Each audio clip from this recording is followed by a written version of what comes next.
and welcome back to Come Geek Some. If you are new to the channel, please like and subscribe for all future content. Oh, do we have a doozy for you today? I'm actually breaking what I said yesterday on Twitter because I was like, right guys, no videos for the rest of the week. I got quite a few things to do, but since I said that tweet overnight, tons of things have just popped up and I'm like, oh, these need to be covered, so I'll do them. So the first one we're going to look at is Judge Chupp has received another letter from Jay Sean, and it's quite a funny one actually, because they're trying to go after someone now and say this person shouldn't be here, and Lemoine, or Lemoine, whatever his name is, he has literally gone to the judge and said, here's a piece of paper, you're going to side with me, so you might as well sign it. And that is actually really funny, because the first one we have is, this is what it is. This is basically the order granting defendants Monica Rial and Ron Toye's motion to compel deposition and documents of Chris Slatosh. It's really funny because on that one there, he has literally just done, signed this day of whatever, and this is the judge who's doing it. It's almost like Lemoine is literally saying to this guy, you're going to side with me, so you might as well just sign this. And it's really funny. But we're going to look into the main document. We will just paraphrase over it, because there's quite a few things in here. It's like, yeah, we've seen all this before. So the first one, obviously, motion to compel deposition and documents of Chris Slatosh. Defendants, Monica Rial and Ronald Toye, moving defendants, or Rial Toye, or what we'll be calling them, Moron, file this motion to compel deposition and documents of Chris and respectfully show the court as follows. The introduction. Moving defendants contend that Chris committed perjury in his affidavit of September 30th, 2019 by knowingly asserting false accusations that defendants interfered with a contract with plaintiff. Well, I know Hero went over this, and what Hero said is exactly right. They're saying that they never, ever interfered with a contract with V and any conventions. We have the emails and text messages from KamehaCon. We rightfully know that they interfered, but obviously that was dismissed because V did in fact turn up there in the end because they re-asked him the guest, and he did. And it's really funny because they're like, oh, this is wrong, he's lying, we never done anything like that. So what about this evidence here? I want to just get away from this document for a moment. This seems to be the in thing with a lot of people on KV. When you show evidence, they're like, yeah, I don't care about that. And it's almost like same with this in the past, well, in the actual lawsuit that went on between Vic and everyone else. You know, the evidence was proven and shown, and the judge was like, yeah, whatever. So it's almost like, so you believe someone's word over actual evidence and facts. I think that's why Judge Chupp was a bit like, right, just take the mediation, get on with it, and if anything happens, just go from there. I think that's really why, because I think he wanted to get rid of it. But we'll carry on with the document. So obviously we had defendants interfere with the document. Several of the elements the court evaluates when assessing actions are relevant to this issue, as are attempts by plaintiff and or his agents to solicit or coerce false testimony. Well, it wasn't.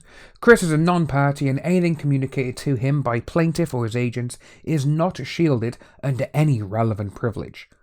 To the extent plaintiff objects to supposed expense of the anticipated discovery, he has no obligation to attend the deposition. Simply put, the notion of subpoena is valid, reasonably restricted, and seeks relevant information for the upcoming sanctions hearing scheduled for November 21st, 2019. And it's just a little bit funny all this is now because of what they're saying. So we're going to carry on. October 19th, 2019, moving defendants began working with Chris to secure his deposition, but were unable to reach an agreement. Counsel for moving defendants exchanged phone calls and emails with Chris, who has never stated that he represented by an attorney. On October 23rd, 2019, defendants served a notice of intent to subpoena Chris on all counsel of record in this matter. Plaintiff's counsel raised no complaints concerning the location or timing of Chris's deposition prior to the filing the motion to quash on October 28th, 2019. At the time of writing, plaintiff's counsel still has not proposed an alternative date for the deposition. Counsel for moving defendants tried on multiple occasions to reach an agreement with Chris to avoid any unnecessary expense for his deposition, including working with him on the timing of the deposition. Counsel's most recent attempt to cooperate with Chris was at 11:03 a.m. on October 28th, 2019. The notice deposition is set well within the 150-mile radius for a valid subpoena under Texas law. Chris's affidavit testimony, procured and shared with the court under the false pretense of being validly notarized, is contradicted by the deposition testimony of Ron Toye. On October 28, 2019, plaintiff filed his motion to quash. The sanctions hearing is set for November 21, 2019. Then we go into the argument of authorities relevant to the Chris deposition and the upcoming sanctions hearing are determinations as to whether plaintiff had bad faith in bringing his claims, and B, the degree of willfulness, vindictiveness, negligence, or frivolousness involved in the offence. And when you look at that, it's just like, come on guys, you are literally just grasping at straws here. You are trying to get more time, and you're literally trying to get expenses pushed up so you can get a little bit more money for what you're doing. And it's actually really funny because what I've just said there, he actually states this himself. So, we got to, first of all, what's happening in the offence, all of this kind of stuff. Moving defendants believe that Chris will testify concerning several issues that are directly relevant to the law factors discussed in Laundries Inc. Moving defendants anticipate that Chris will testify that he was threatened with a lawsuit following his decision to retract plaintiff's invitation to Kameyakon. So they put in Kameyakon straight away there because they know for a fact that that is the one that Ron Toye interfered with. That is 100% TI right there for it. Because we've seen the texts, we've seen the emails, and we've all seen, like, if you have him, we're going to withhold sponsorship next year. And sponsorship money is not exactly just a couple £100. It's a couple of grand. I think it was like 25-30 grand they were going to give to the actual convention for sponsorship. So that just goes to show that Ron, he was a bit like, oh, how dare you do that to me? I'll show you. So that's where that one's kind of gone there. He was threatened with exposure of his personal information by plaintiff's agents and or individuals who plaintiff was aware were operating on his behalf, and that prior to this lawsuit, he did not believe that either of the moving defendants interfered with plaintiff's contract.